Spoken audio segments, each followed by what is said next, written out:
ಷಡಕ್ಷರು ನೇರವಾಗಿ ಹೇಳಿ, ಯಾಕಂದ್ರೆ ನೀವೆಲ್ಲ ನಿರ್ಧಾರವನ್ನು ಕೈಗೊಳ್ಳಬೇಕಾದ್ರೆ ಸಾಕಷ್ಟು ಆಲೋಚನೆ ಮಾಡಿ ನೀವು ಹೋರಾಟ ಮಾಡಿ ಒಂದಷ್ಟು ತೀರ್ಮಾನಗಳನ್ನ ಸರ್ಕಾರದಿಂದ ಆಗುವಲ್ಲಿ ಯಶಸ್ವಿ ಮಾಡಿರುವಂತದ್ದು. ಈಗ 2.5 ವರ್ಷ ಆಯ್ತು, 2.25 ವರ್ಷ ಆಯ್ತು, ಇನ್ನು 1.25 ವರ್ಷಕ್ಕೆ ಚುನಾವಣೆ ಬರುತ್ತೆ.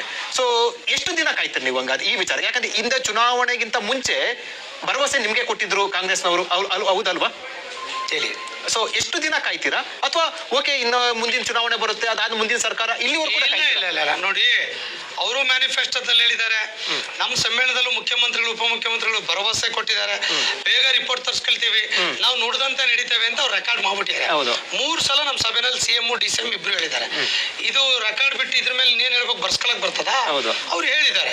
ಅದ್ರ ಮೇಲೆ ಒಂದು ನಂಬಿಕೆ, ನಾವು ಕುಟುಂಬ ಅಂದ್ರೆ ಒಂದು ನಂಬಿಕೆ, ಭಾವನೆ ಮೇಲೆ ನಡೀತೇವೆ.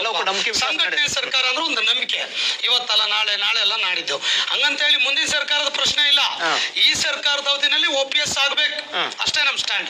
ಅದರಿಂದ ಇನ್ ಕಾಯ್ತೀವಿ ಬಿಡ್ತೀವಿ ಪ್ರಶ್ನೆನೇ ಇಲ್ಲ. ಆ ತರದಲ್ಲಿ ಏನಾದ್ರು ಸರ್ಕಾರ ಈ ಟರ್ಮಲ್ ಆಗಲ್ಲ ಅಂದ್ರೆ ಅನಿವಾರ್ಯ ಹೋರಾಟ ಅನ್ನುವಂಥದ್ದು ನಮ್ಮ ಮುಂದೆ ಇದೆ. ಎಲ್ಲರಿಗೂ ಒಂದು ಟೈಮ್ ಕೊಡ್ಬೋದಲ್ಲ. ಈಗ ಈಗ 3 ವರ್ಷ ಮುಗ್ದಿದೆ, 3 ವರ್ಷ 2.5-2.75 ವರ್ಷ ತಿಳ್ಕೊಳ್ಳಿ, 3 ವರ್ಷ ಮುಗ್ದಿದೆ. ಇನ್ನು ಮುಂದೆ ಇನ್ನಿರೋದು 2 ವರ್ಷ. ಈಗ ರಿಪೋರ್ಟ್ ಅನ್ನು ತಗೊಳ್ತೇವೆ, ಒತ್ತಡ ಹಾಕ್ಲಿಕ್ಕೆ ಪ್ರಾರಂಭ ಮಾಡ್ತೇವೆ. ನಮ್ಗೆ ಅಟ್ಲೀಸ್ಟ್ ಕನಿಷ್ಠ 1 ವರ್ಷ ಚುನಾವಣೆಗೆ ಮುಂಚೆ ನಮಗೆ ಈ ತೀರ್ಮಾನಗಳಾಗಬೇಕು ಅನ್ನುವಂತ ಸ್ಟ್ಯಾಂಡ್ ನಮ್ದಿದೆ. 1 ವರ್ಷಕ್ಕೆ ಮುಂಚೆ. ಅದೇ 1 ವರ್ಷದವ್ರು ಕೂಡ ನೀವು ಒಂದ್ ರೀತಿಯಲ್ಲಿ ಗಡುವು ಅನ್ನಕ್ಕಿಂತ 1 ವರ್ಷ ಕೂಡ ನೀವು ಕಾಲಮಿತಿ ಹಾಕೊಳ್ಳಿ ಅಂತ ಹೇಳ್ತೀವಿ. ಹಾಕೊಡ್ತೀವಿ ಸರ್. ಇಲ್ಲ ಅಂದ್ರೆ ಅನಿವಾರ್ಯವಾಗಿ ಅವ್ರೇನ್ ತೀರ್ಮಾನ ಕೈಗೊಳ್ಳಿ ಅಂದ್ರೆ ಬಂದ್ ರೀತಿಯಲ್ಲಿ ತೀರ್ಮಾನಕ್ಕೆ ಹೋಗ್ತೀರಾ? ಖಂಡಿತ. ಅಲ್ಲ ಬಂದಂತಲ್ಲ, ಕರ್ನಾಟಕ ಬಂದ್ ಮಾಡ್ಲಿಕ್ಕೆ ಆಡಳಿತ ವ್ಯವಸ್ಥೆ ಬಂದಾಗತ್ತೆ, ಶಾಲಾ ಕಾಲೇಜ್ ಕಚೇರಿ ಆಫೀಸ್ಗಳು ಬಂದಾಗ್ತದೆ, ಮೌನ ಪ್ರತಿಭಟನೆಗಳನ್ನು ಮಾಡ್ತೇವೆ. ಪೆನ್ ಡೌನ್ ಎಲ್ಲ ಡ್ಯೂಟಿಗೆ ಹೋಗಲ್ಲ ಅಷ್ಟೇ. ಆ ಸಂದರ್ಭಕ್ಕೆ ತೀರ್ಮಾನ ಈಗ ಹೇಳಕ್ ಬರಲ್ಲ.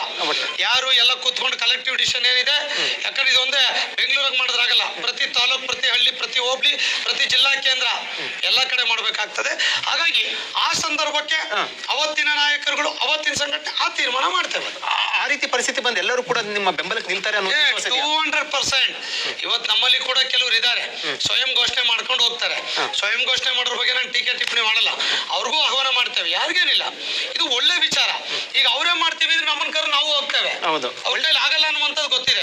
ಯಾಕಾಗಲ್ಲ ಅಂದ್ರೆ ಇದಕ್ಕೆ 100 ವರ್ಷಗಳ ಇತಿಹಾಸ ಇದೆ. ಸರ್ಕಾರಿನ ಒಂದು ಮಾತೃ ಸಂಘ ಇದ್ಕೊಂಡು ಡೆಮಾಕ್ರೆಟಿಕಲ್ ಸ್ಯಾಂಟಿಟಿ ಇದೆ, ಸಂವಿಧಾನ ಇದೆ, ಬೈಲಾ ಇದೆ, ಒಂದು ಮೆಂಬರ್ಶಿಪ್ ಡ್ರೈವ್ ಇದೆ, ಮತ್ತೆ ಸಿಸ್ಟಮೆಟಿಕ್ ತಾಲೂಕ್ ಜಿಲ್ಲೆಯಲ್ಲಿ ಸಂಘಟನೆ ಇದೆ. ಬಹುಶಃ ಆ ನೇತೃತ್ವವನ್ನು ಸಂಘಟನೆ ವಹಿಸಬೇಕು, ಸಂಘ ಅದನ್ನು ವಹಿಸುತ್ತೆ. ಅವರು ಯಾರು ಒಳ್ಳೆ ಮನಸ್ಸಿಂದ ಬರ್ತಾರೆ ಎಲ್ರಿಗೂ ಮುಕ್ತ ಆಹ್ವಾನ ಇದೆ. ಇಲ್ಲಿ ಯಾವುದೇ ಸ್ವಾರ್ಥ ಇಲ್ಲ. ಇಲ್ಲಿ ಷಡಾಕ್ಷರ ಕ್ರೆಡಿಟ್ ಅಲ್ಲ, ಇದು OPS ಆದ್ರೆ ಕರ್ನಾಟಕ ರಾಜ್ಯ ಸರ್ಕಾರಿ ನೌಕರ ಸಂಘಕ್ಕೆ ಸಲ್ಲುವ ಕ್ರೆಡಿಟ್, ಜೊತೆಗೆ ರಾಜ್ಯದ ಲಕ್ಷಾಂತರ ಕುಟುಂಬಕ್ಕೆ ಸಲ್ಲಿಸುವಂತ ಗೌರವ ಅಷ್ಟೇ. ಷಡಾಕ್ಷರಿ ಅನ್ನುವಂತ ವ್ಯಕ್ತಿ ನಿಮಿತ್ತ ಅಷ್ಟೇ, ನೇತೃತ್ವ ಅಷ್ಟೇ.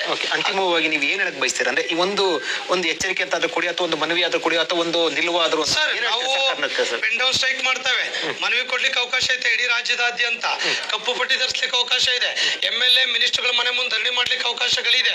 ನಾವೆಲ್ಲ ಕೂಡ ಆಗ್ಲಿಲ್ಲ ಅಂತ ಹೇಳಿದ್ರೆ ಮಧ್ಯಾಹ್ನದವರಲ್ಲಿ ಬೈಕಾಟ್ ಮಾಡ್ಲಿಕ್ಕೆ ಅವಕಾಶ ಇದೆ ಕಾನೂನು ಇತಿಮಿತಿಲಿ. ಅದನ್ನ ಮೀರೆಲ್ಲ ಮೊದಲ ಪ್ರಯತ್ನಗಳು. ಅದು ಮುಗಿದ ಆಗ್ಲಿಲ್ಲ ಅಂತ ಹೇಳಿದ್ರೆ ಕಚೇರಿ ಗೈರುಹಾಜರ ಮೂಲಕ ಅಟೆಂಡ್ ಆಗೋದಿದೆ. ಆಫೀಸ್ಗಳ ಮುಂದೆ ಶಾಮೀಲಾಗಿ ಧರಣಿ ಮಾಡ್ಲಿಕ್ಕೆ ಅವಕಾಶಗಳಿದೆ. ಶಾಲಾ ಕಾಲೇಜ್ ಕಚೇರಿಗಳಿಂದ ಎಲ್ಲರೂ ಕೂಡ ಆಚೆ ಬಂದು ಧರಣಿ ಮಾಡ್ಲಿಕ್ಕೆ ಅವಕಾಶಗಳಿದೆ. ನಮ್ಮಲ್ಲೆಲ್ಲ ಮುಕ್ತ ಅವಕಾಶಗಳಿದೆ. ಸಂಘಟನೆ ಯಾವ ಸಮಯದಲ್ಲಿ, ಯಾವ ಸಂದರ್ಭದಲ್ಲಿ, ಯಾವ ರೀತಿಯ ತೀರ್ಮಾನ ತೆಗೆದುಕೊಳ್ಬೇಕು ಆ ತೀರ್ಮಾನ ಅವಕಾಶ ಕೊಡಬೇಡಿ ಅಂತ ಸರ್ಕಾರ ಕೇಳ್ತೀರಾ? ಖಂಡಿತ. ನಾನು ಸರ್ಕಾರಕ್ಕೆ ಮೊದಲು ಹೇಳೋದಿಷ್ಟ, ಅವಕಾಶ ಕೊಡಬೇಡಿ, ನಮ್ಮನ್ನ ಬೀದಿಗಿಳಿಸಬೇಡಿ. ಅವರು ಹೇಳಿದ್ದಾರೆ ನಿಮ್ಮನ್ನ ಬೀದಿಗಿಳಿಸಿ ನಿಮ್ಮ ಮಕ್ಕಳನ್ನು ಕಾಪಾಡ್ತೇವೆ ಅಂತ ಹೇಳಿದ್ದಾರೆ. ನಮಗೂ ಕೂಡ ಭರವಸೆ ಅವ್ರ ಮೇಲೆ ಇದೆ.